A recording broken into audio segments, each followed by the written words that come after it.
Ngana bengi yo fongola, ngana bengi yo fongola, yo fongola frelon musical, yo fongola fleuron musical, yo pambola roli chibanda, Yesu kita osala, yo ndepole nanga, oyo na chela kamotema à suivre. Nalingi kana epsa bande konyoso. Suivez l'émission Fleuron musical sur Ozana TV. Chaque mercredi à partir de 19h, ne zappez pas, chaque mercredi à partir de 19h, avec les frères Roli Chibanda. C'est bien écrit Roli Chibanda et personne ne peut l'effacer. Roli Chibanda, c'est déjà écrit.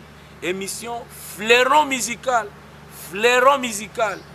sur Ozana TV.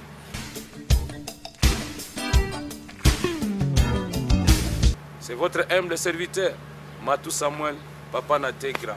Ciao, bye. Fleuron musical, toujours en avant. Fleuron musical, toujours la tête, parce que la Bible dit, nous serons la tête et non la queue. Et avec Dieu, nous ferons des exploits. Fleuron musical, Lupemba, Matalikolo, Bambwama, Salama Kaminene, au nom puissant de Jésus. Fleuron, bye, que Dieu vous bénisse. À suivre.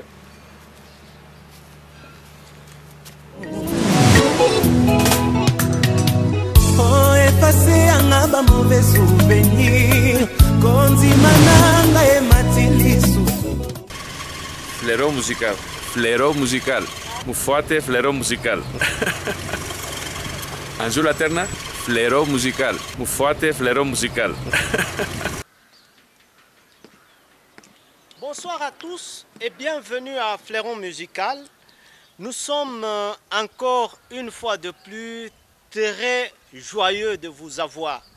Lorsqu'il s'agit de Fleuron musical, en tout cas beaucoup de plaisir de savoir que vous êtes à Kipushi, vous êtes à Kasumbalesa en train de nous regarder. Vous êtes dans l'une des communes de la ville de Lubumbashi, dans l'un des quartiers de la ville de Lubumbashi. C'est un plaisir, nous vous saluons. Nous disons merci à Rosette Munganga qui nous cadre ce soir. Merci à Daniel Kalimi, le réalisateur attitré de cette émission Fleuron musical. Il est toujours avec nous matin, midi, soir pour réaliser cette émission. On dit merci à Sylvain Mutombo, Jean-Baptiste le 1, merci à Arsène Mwanza, merci également à Steve Kapia. On ne va pas oublier la programmation de l'homme de Patrick Mbia. Voilà, notre directeur de programme. On va commencer cette émission avec le pasteur David Ntumba. Vous l'avez écouté, il évolue présentement à Londres. D'ailleurs, dans cette émission, nous avons eu le temps de le joindre. Il nous a parlé de ses activités artistiques. Ce soir, nous allons nous rappeler de ce qu'il a été pendant qu'il était encore en République démocratique du Congo à travers cette belle vidéo exclusive sur Ozana Télévision. Suivez.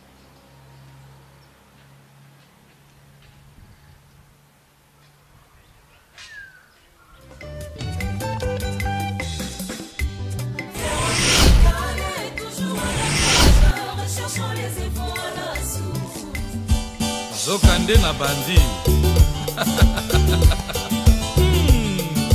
Nada sur na Yesu nanga. Nada sur na Yesu nanga. Yesu nanga azakitoko. Nada sur na Yesu nanga. Apesa kambongo apesi na kia. Nada sur na Yesu nanga. Apesa kalibala apesi na ba. Nada sur na Yesu nanga. Mobali kitoko atonda nguya. Nada sur na Yesu nanga. Libanga talo aza elunga. Nada sur na Yesu nanga. Ma promesse nyonso ya Yesu nanga ezali yanga. Yango ngala kangami na yeo. Kinolola Daniel na limulu ya kosi. Abanga kite Ola silas na kancha boloko. Bazalaki na yeo. Nada sur na Yesu nanga. Nada sur na Yesu nanga. Eya lelo, eya lobi. Nada sur na Yesu nanga. Eya butu, eya namoi. Nada sur na Yesu nanga. Nada sur na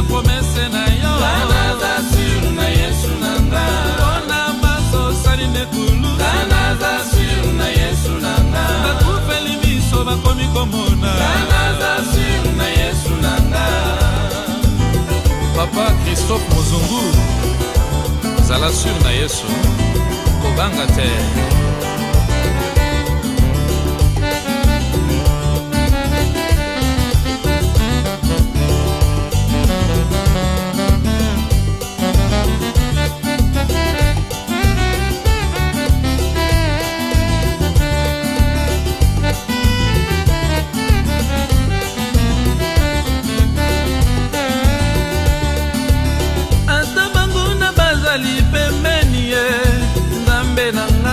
Yolobaki na banga te yozali ekimelo nanga nakangami na promese na yo Nzambe nanga ona problème moka Kongo Yesu akodeside ona likambo ya sante ya bana Yesu akodeside ona likambo nanga ya mosala Yesu akodeside ona voyage nanga partout dans le monde Yesu akodeside ata mona libala nanga Yesu akodeside Yesu nanga akodeside Yesu akodeside yango naza sur na Yesu nanga naza sur na Yesu nanga mobali kitoko apesaka mbongo naza sur na Yesu nanga ona maso saline kulusu naza sur na Yesu nanga naza sur na promesse na yo naza sur na Yesu nanga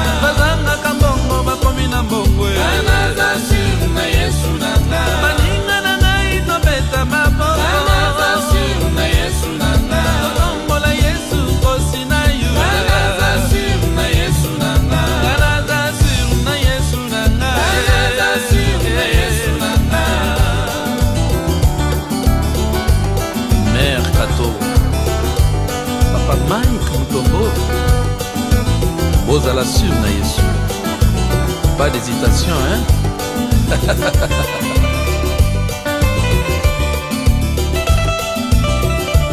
Oh, ezali tango malamu, hein? Ya kobine na Yesu. Yango na lobaki, hein? Mbongo wana ekoti. Yango Yesu a changé makambo te.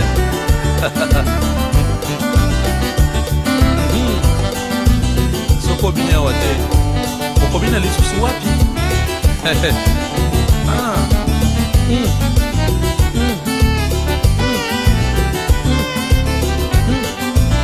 Ebiso ya bana Nzambe zobi na malembe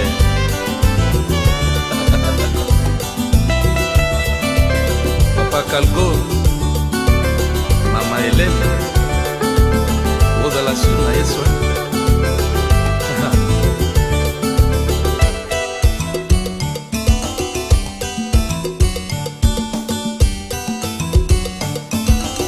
Gloire à Dieu.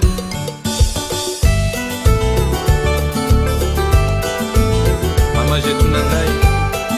Télématin. Yoibi que tout assure na Yesu. Tout assure. Tokobanga lisusu nini? Tika tobine na mokonzi na biso. Eric Mwamba. Télématin. Oui, c'est moi. Écoutez pas na Yesu yé moko.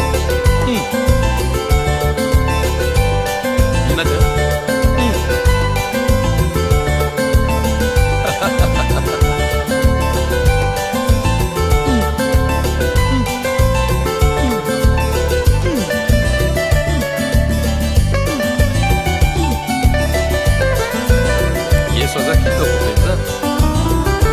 Yesu ku.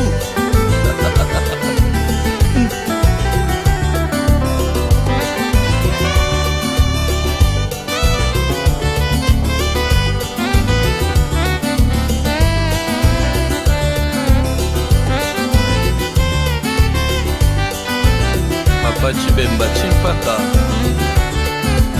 zala sur na Yesu kobanga te nazali pe kimelo na yo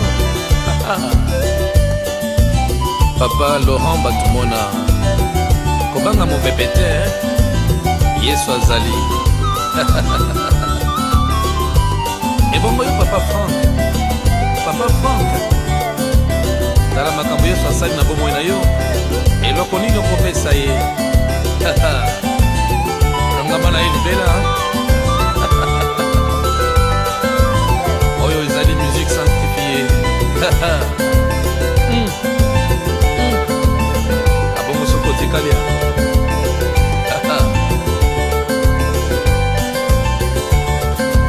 Dieu donné Kaleta.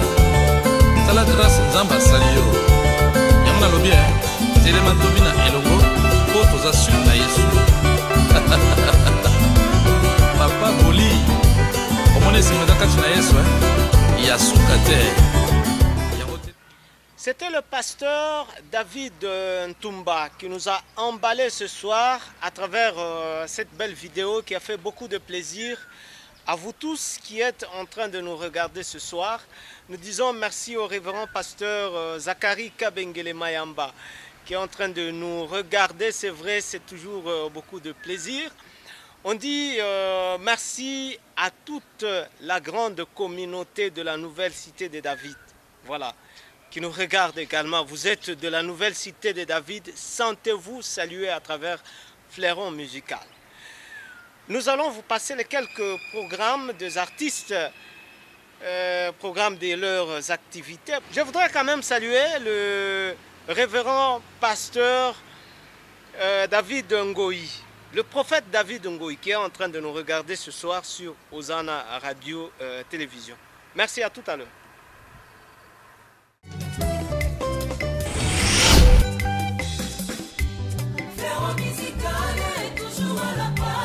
Recherchons les infos à la source. Émission musicale est toujours à la page. Recherchons les infos à la source. Voilà, nous commençons avec le frère Mike Kalambai. L'artiste était de passage dans cette émission. Il avait confirmé qu'il se produirait à Julerie House dans un concert caritatif. Chose promise, chose due, l'artiste était à Julerie House le lundi dernier pour un concert qui était en train de se tenir en faveur des enfants abandonnés ainsi que des enfants orphelins. En tout cas, un concert bien qui s'est tenu à Julerie House comme signalé. Le frère Matou Samuel, Papa Nategra, l'homme de Fongola, l'homme de Kesemouyesu est à Lubumbashi depuis la semaine dernière. L'artiste est venu se produire dans un concert qui se tenait au terrain, qu'est-ce que je dis? Dans un concert qui se tenait au jardin botanique de Lubumbashi. D'ailleurs, l'artiste nous a accordé un petit entretien que vous allez suivre à la fin de cette partie de l'agenda des artistes. Le temps pour nous de vous signaler que le frère Fils Moukeba confirme la sortie officielle de son album « Fais-moi voir ta gloire » ce dimanche 7 mai à Julerie House. Vous êtes donc invités à être là pour assister à la sortie officielle de l'album du frère Fils Moukeba. Toujours à la même date, le 7 mai, le frère Titi Tchabembi, auteur de l'album Victoire, va se produire à la salle Horizon dans un concert vraiment très très bien qu'il faudra assister de fort belle manière. Le frère Debs Kanda, quant à lui, va se produire toujours le 7 mai, en tout cas beaucoup de productions à Lubumbashi. Il sera à la cité évangélique La Grâce. L'homme de Dieu également lance une invitation à tous ceux-là qui aiment de la très bonne musique à pouvoir assister à ce concert chez le pasteur Boni Ololo. Nous disons merci au révérend pasteur Daniel Mouteba, je voudrais dire. C'est un homme de Dieu bien. Il aime bien cette émission Fleuron Musical pour bien le dire. Merci révérend pasteur de nous regarder ce soir. C'est un plaisir de vous avoir à notre télévision. Vous êtes pasteur de l'église Temps de la Moisson. Nous allons terminer la page de l'agenda des artistes avec le pasteur d'école Mbaïwa Kuchendelela. L'homme dit au revoir à la ville de Lubumbashi dans un concert bien qui va se tenir à la salle Joël M. Nous vous invitons à être là parce que c'est un concert qui est produit, présenté par Fleuron Musical, de concert avec Afrique en danse. Artiste à lobby, au revoir Lubumbashi. Tu éviter pourquoi il dit au revoir. Est-ce que parce qu'il y a des talents qui sont en train de venir et qu'à juger que Lubumbashi est aussi maté, on ne sait pas. Voilà. C'est la fin de la page de l'agenda des artistes sur Osana Radio Télévision. Avant de mettre un terme final, je voudrais qu'on parle un tout petit peu d'un phénomène qui a élu domicile dans la musique chrétienne. C'est lequel le phénomène? C'est que maintenant là, les organisateurs des concerts, bazotia, bakombo ya ba musiciens mosusu sans leur accord. Vous allez constater que sur une affiche, il y a par exemple le pasteur Johnny Aaron, il y a, je ne sais pas moi, le frère Fils Moukeba, il y a la sœur Té Grand Tumba. Mais lorsque vous appelez l'artiste en question, il va vous dire que Makamboana na yebi angote. Ce qui n'est pas du tout correct, ce qui n'est pas aussi normal. Lorsque vous organisez un concert, vous organisez une activité, il est tout à fait normal de pouvoir joindre l'invité. Vous l'appelez. Est-ce que Toko Tia Kombo na yo na affiche na biso? Est-ce que Okoya na concert na biso? Parce que quand vous appelez un artiste et que vous le mettez sur l'affiche, lui n'est pas, par exemple, au courant. C'est un problème parce que Bamisusu Bakoya, parce qu'il y a, exemple, le frère Fils Moukeba. Bamisusu Bakoya, parce qu'il y a Rosette Munganga.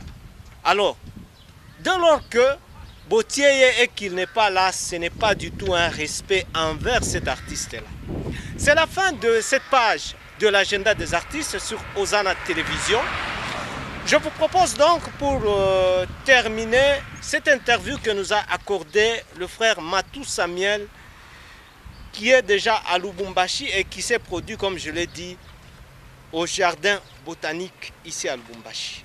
Suivez ceci et juste après on introduit le grand dossier. À tout à l'heure. Frère Matou Boni. Ça va par la grâce de Dieu. Nous sommes très ravis de vous voir à Lubumbashi. Est-ce frère Matou ou quelqu'un d'autre? Ndoukou Matou Samuel. Nazan à Lubumbashi. Je suis à Lubumbashi, c'est votre frère Matou Samuel. Je suis venu pour une production ici à Lubumbashi. Ça sera au jardin botanique demain samedi. Donc aujourd'hui samedi.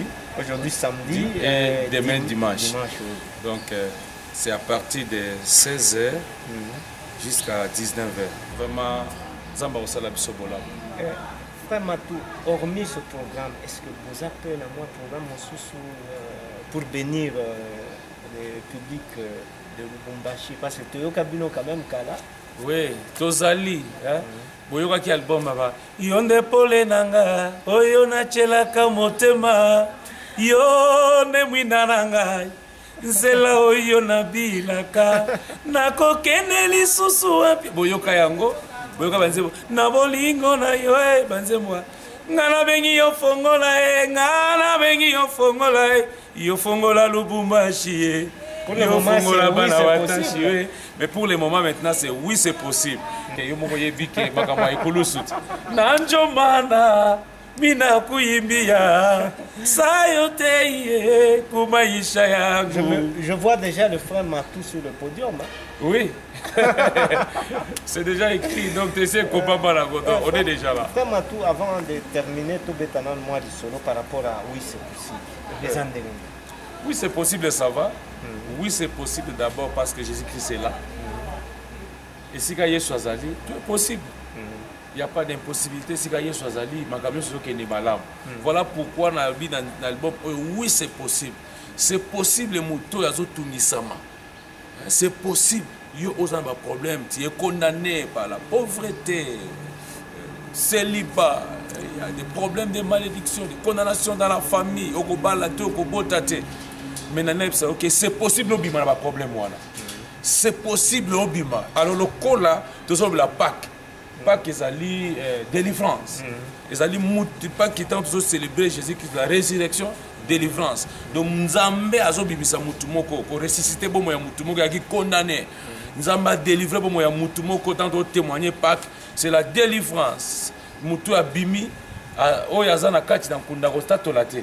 mais oyo aza délivré oyo afungwami oyo aza ressuscité akoki kotatola ke réellement il est Dieu.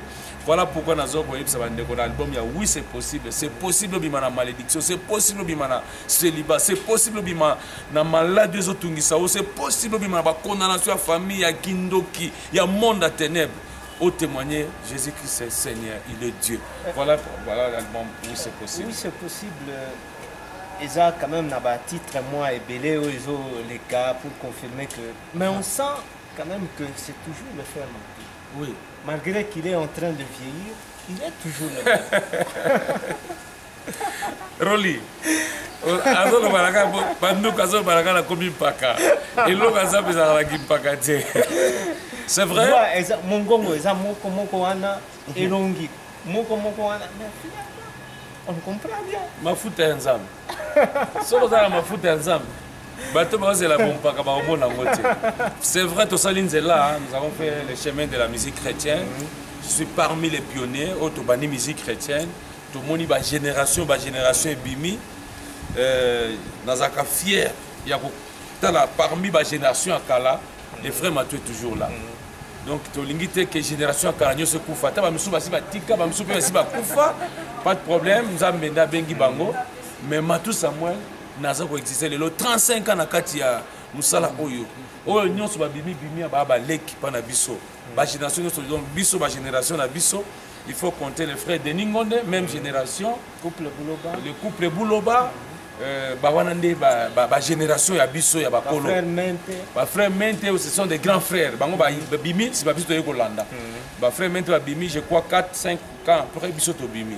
C'est comme tant que la génération a Bisso to Bimi, Matou Samuel, Denis Ngonde. 3 ans après encore, frère Patrice Ayeko Bima, Bima qui Simana Bisso.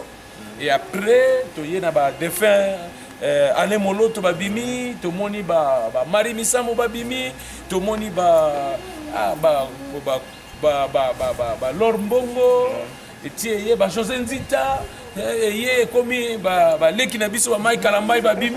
C'est bon en tout cas, vraiment, c'est la fierté, génération continuer toujours à tombola nzambe vraiment tout le monde va passer Moïse Mbiye donc la génération belé bimi donc vraiment nazane sengo mingi kotala ke parmi oyo banda mais Matou Samuel azali donc voilà to sali toujours bon temps wana yo se bota maka déjà non nazate wana zana noté pour wana siko la éviter yo za série 8 série 8 oui bon parfois wana c'est ça vous avez dans nos bébés parfois 1982 92 il Nzambe c'était 91 92 oui 91 92 teyaka yo moto zikrase après wana 94 95 ngai na matina ngomba koluke nongi na yawe na bampasi na ngai momu na yo zambe yanola na saso na okasi banze mwana batuso mona matu pourquoi il plaît mais natala ka ba moment wana chaîne moka télévision kolobela matu ezate radio moko ezate à l'époque tozalaki kaka na chaîne moko tango na ki parti état la voix d'Isaïe okoleka yo mbongo za okozwa po kene kosomba tranche pona po leka mais nzamba sala biso grâce à l'époque ya ba matanga wana nde bazotia ba donc na ba période de matanga donc na tango wana soki ba déclarer deuil national nde ko mona ba tie biso mais na tala ba moment na papaso na zoyeba banzembo wana na lela pourquoi na talaka na ba galère wana ba très jeune là tout se lancer na musala nzamba tana talaka til lelo nazo continuer ba ninga msuzo la bango papa bazate ba obi ba yesi ba biso basi ba kufi. Mais merci par exemple. J'aurai une émission spécialisée avec vous, frère Matou, mais votre dernier mot. Le dernier mot pour cette émission, mais je suis encore là. Ma dernier mot, il y a Soukate. Non, par rapport à cette interview, parce que j'aurai une émission spécialisée avec vous. Oui, ok, il n'y a pas de problème. En tout cas, bien aimé Nyoso ya Lubumbashi, je vous aime beaucoup. Mungu ambariki, namipenda sana. Na yango talatina te me biso mbale toke nekulusu bani bien toke nekulusu nekulusu ngana tangolami mbona koto mibale na Golgotha Yesu nanga alongaki Satana toke na Swahili na njomana mina kuimbia sayoteye kumaisha yangu mwengine haiko kaka yo Yesu wangu ulinikufia msalabani. Ça c'est un journaliste chanteur. Merci frère Matou.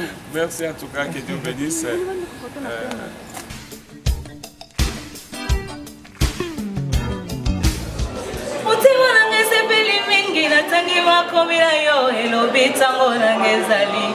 Je vous invite à suivre Fleuron Musical chaque mercredi à 19h sur Osana TV.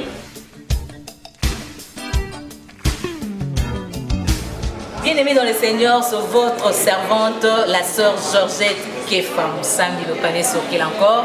Je viens vous inviter à suivre chaque mercredi sur Osana TV l'émission Fleuron Musical avec Rolly Chibanda.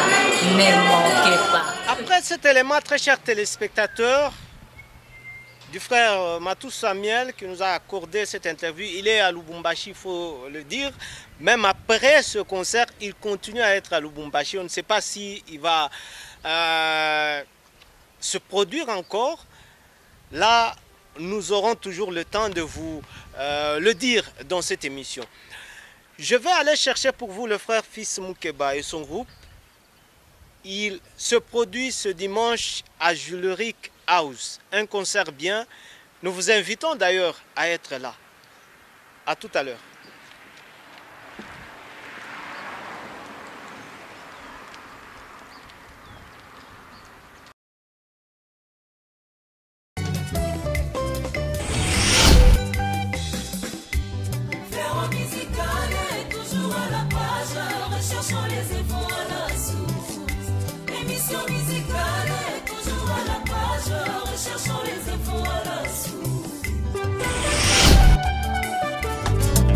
Tuchinobe buye chifuku jalelo Tuchinobe buye abe waleza Kiyutala nyanda Ilonganga panupantanda Kiyutala nyanda Ilonganga panupantanda Banti batanga bantu na bo Kiyutala nyanda Ilonganga panupantanda Kiyutala nyanda yo Ilonganga panupantanda Leza wa mesu alubindi Wakadika kilonga Wanele ya butonge Tukaulonge Leza wa baboka gonda Tukaulonge Leza wa jibala kanyinda Bana bobe fajila Ulonga diantungo Wabinkelekele nebiyunkeno Ulonga diantungo Iya upiloke kumabanzi Ulonga diantungo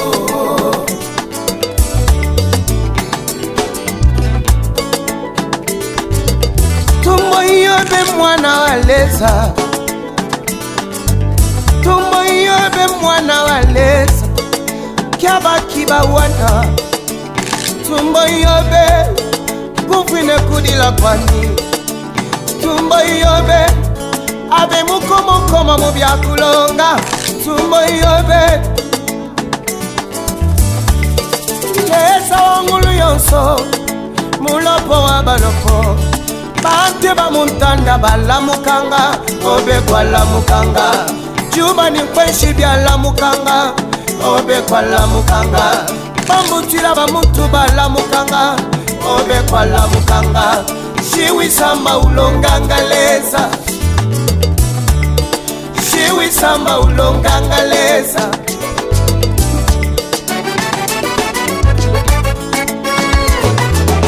Leza wanchile kulu kwa mutune Eli tata Nyuso bibawaka Wisandile kulu kwa mutune eli elitaka nyonso bibawana.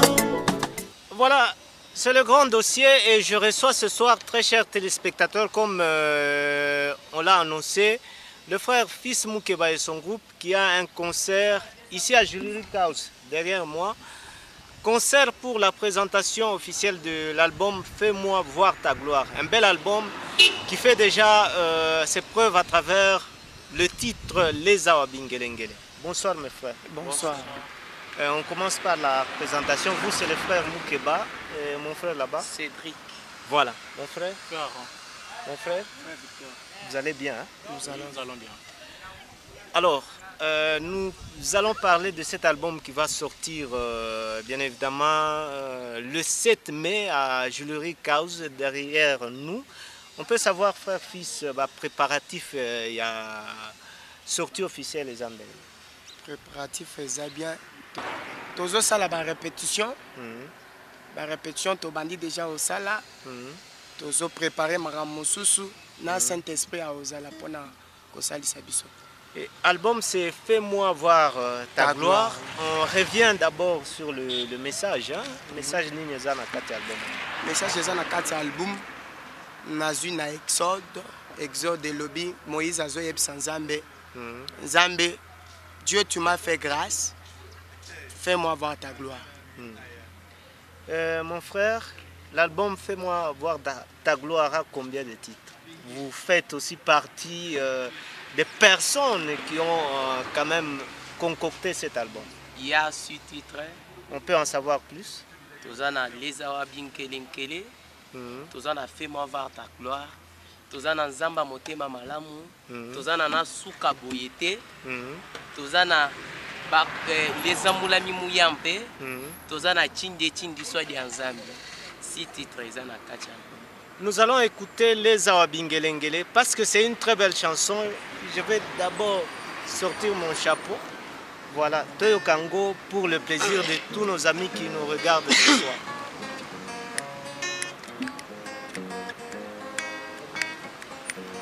Oh, oh, oh, oh, oh.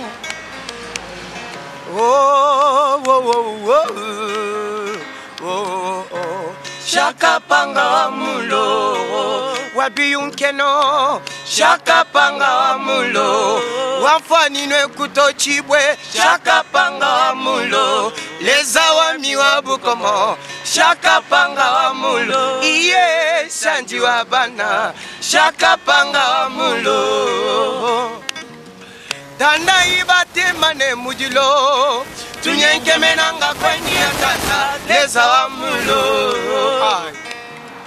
tanda ibate mane mujilo tunyenke menanga kwenye tata lezawa mulo lezawa bingelengele ne biyunkeno leza shakapanga mupanga julu nentanda leza shakapanga mupanga bantu ne binto wafoko mulopo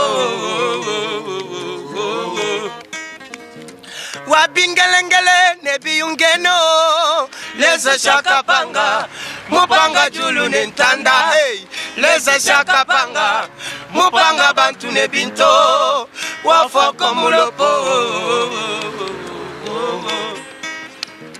tutino bebuye mujufoko jalelo tutino bebuye abewaleza iyu talamianda ilonganga panupantanda iyu talamianda yo ilonganga panupantanda leza wa meso ya lubimbi wakadika kilonda wanywele ya butonge tukaulonge leza wa olichibanda tukaulonge leza wa biyunkeno bana bobe pajila ulonga byantumbo wabingelengele ne biyunkeno ulonga byantumbo iya ubilonge kumwa banzeyi ulonga byantumbo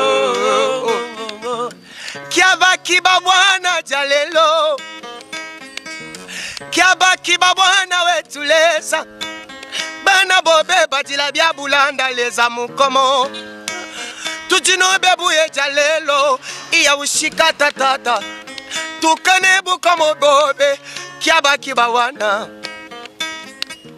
mambo ile bantu banashindaka wewe unaiwezaka tukaulonke bya ntumbo malari ile bantu banashindaka wewe unaitunzaka tukaulonke bya ntumbo tungambirira Jehova yo tungambirira Jehova yo tungambirira Jehova yo Yehova wa mulo Yehova wa mulo Yehova wa mulo kumwa banze Yehova wa mulo Yehova wa mulo kumwa banze kumwa banze kumwa banze kumabanze kumabanze kumabanze kafula moba kumabanze kumabanze mulunda muyampe kumabanze kumabanze wabingelengele nebiyungeno kumabanze kumabanze kumabanze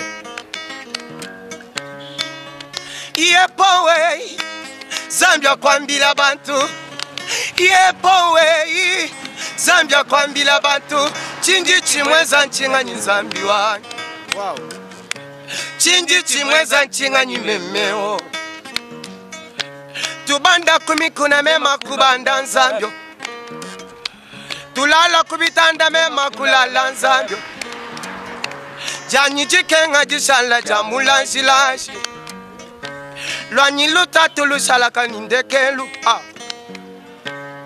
unga bikilanga nyitatu unga kwachila malunga nyo ujichibanda wanshinda menu bena sima batu bajaba mulaba yawe wanyijibanje jo Binkelenkele bilongiwe Binkelenkele Yesu bilongiwe Kafula moba ubilonge Kumabanze iya bilonge Binkelenkele Binkelenkele bilongiwe Binkelenkele Binkelenkele bilongiwe Binkelenkele Bingelengele bilongiwe bilongiwe tutibuyende bingelengele. Voilà, les Awa Bingelengele, très belle chanson. C'est l'ambiance que nous allons retrouver à Jewelry House. Aujourd'hui, nous sommes mercredi, donc dimanche, que dis-je, le 7, nous serons tous là pour participer à la sortie officielle de cet album. Fais-moi voir ta gloire. Mon frère, un message au public par rapport à la sortie officielle de l'album. Nazoyebisa bandi mignon c'est Nkolo Yesu. Boya ko soutenir biso les 7. Vraiment tozo senge pas ba papa na biso ba pasteur. Boya ko soutenir biso. Tozo senga na ba papa na ba mama ba o balingaka musique chrétienne. Boya ko soutenir biso tozelibino les 7.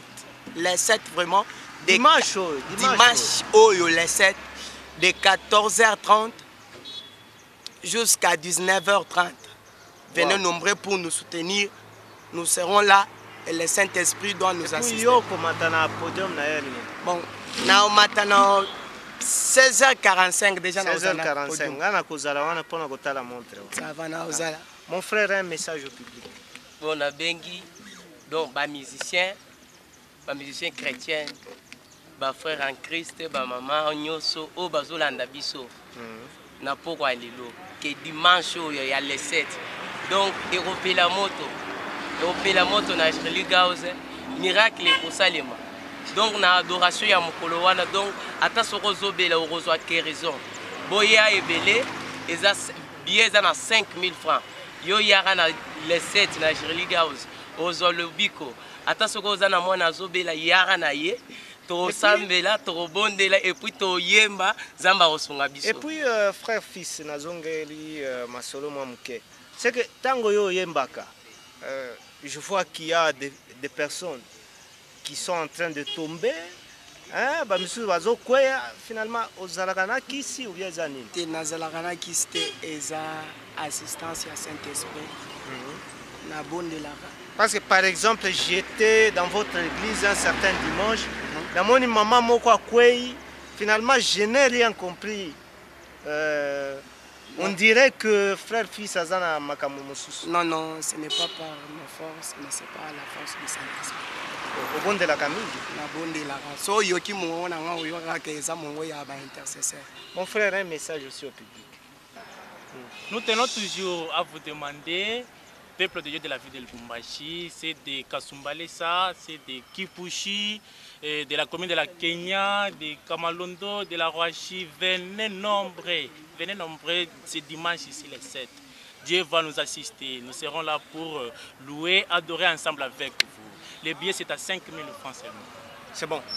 Frère fils, Tokoyoka Nzembo, clôture de cette émission, une très belle chanson que j'aime bien.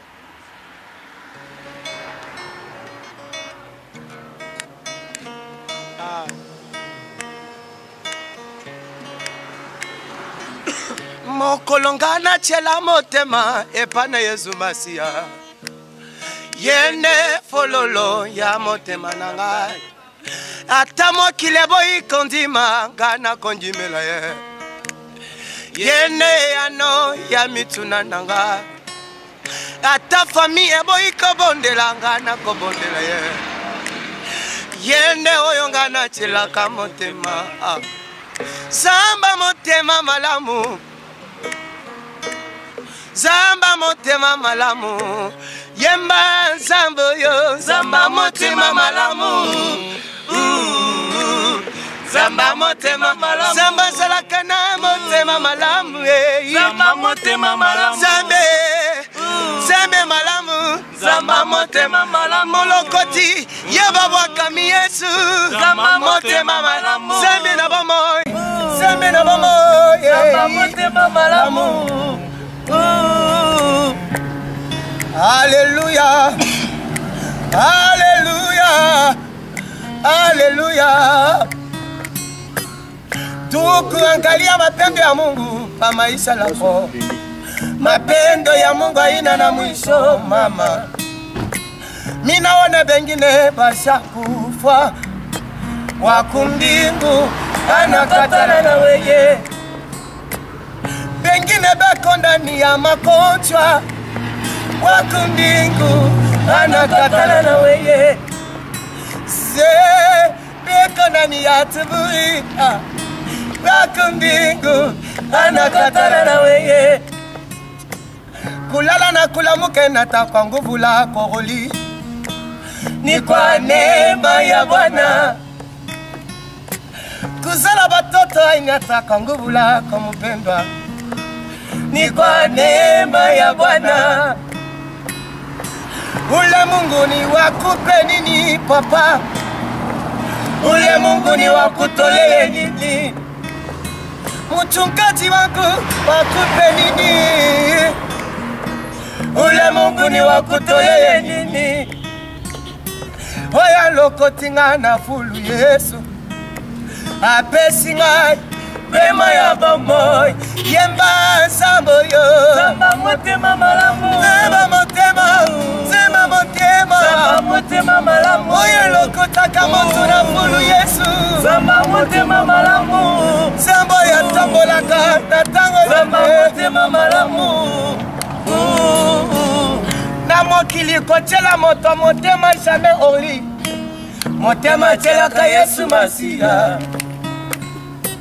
Biblia lobi maudit soit celui qui se confie à l'homme Heureux celui qui se confie à l'Éternel Batu beme non sambi ki manju kufuishi babunduto Walujina nga zambi kajena ntekelu moyo wa muntu Sambi musa kwenzela muntu kana disinga ni wimpa wa muntu Sambi musa kwenzela muntu katutangila chisamba chabu Sambi na moyo mulenge yei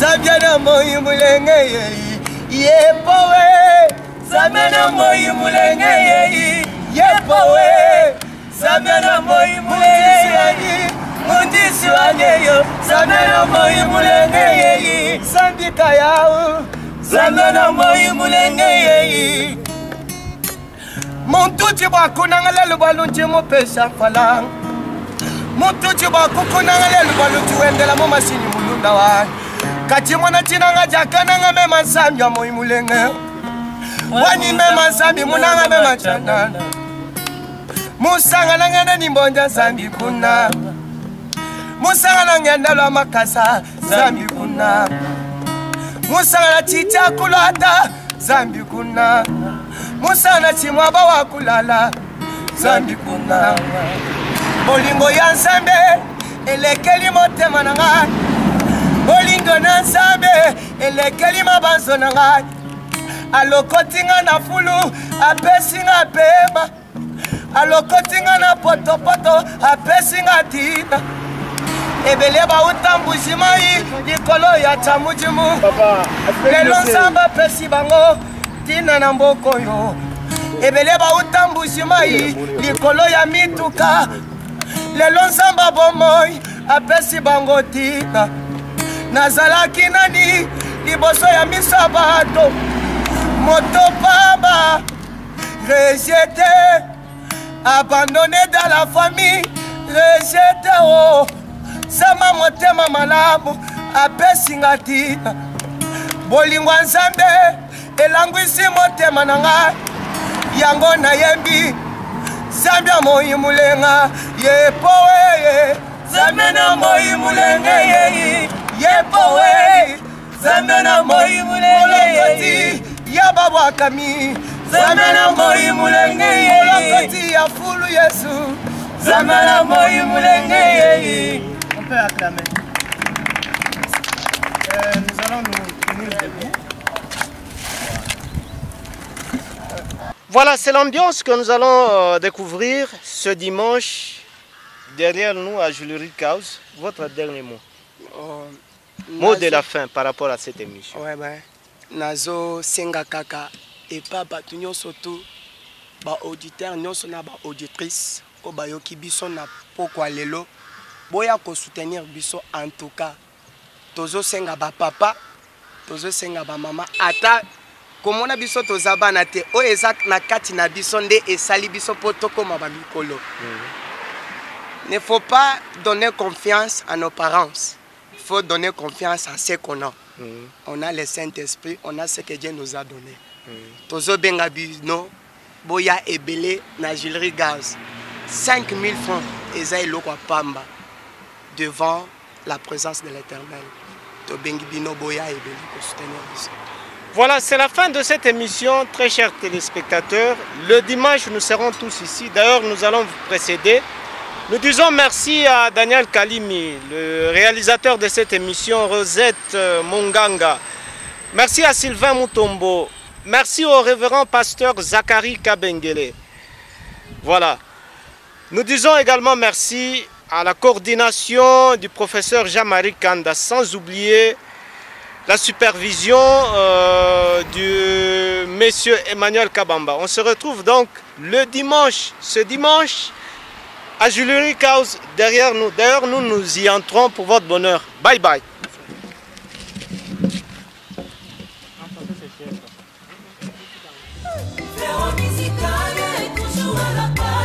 Recherchons les efforts à la source.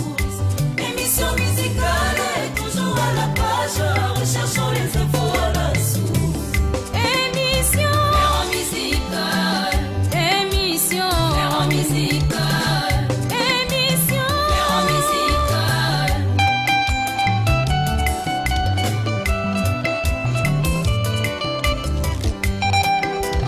Flair musical.